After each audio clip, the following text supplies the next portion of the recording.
నా అదేం తప్పలేదమ్మా, అంతా అది గడవల్లే. వద్దు వద్దు అంటే కొంచెం తాగానంతే. సారీ చెప్పాను కదమ్మా, మాట్లాడొచ్చు కదా.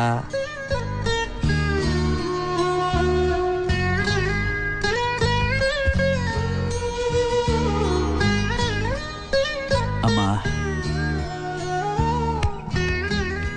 బాధగా ఉంది. ఎప్పటి నుంచో నిన్ను ఒకటి అడగాలనుకుంటున్నా. నాతో పాటు చెల్లుంటే బాగుండేది కదా. ప్రేమగా మాట్లాడుకునేవాడిని, కష్టకాలు చెప్పుకునేవాడిని. సరే, ఆకలిగా ఉందమ్మా, అన్నం పెట్టడానికి కూడా ఎవరు లేరు. ఇంకా మాట్లాడితే నేను ఏడుస్తా. ఇంక నేను పడుకుంటా. సారీ అమ్మా, గుడ్ నైట్.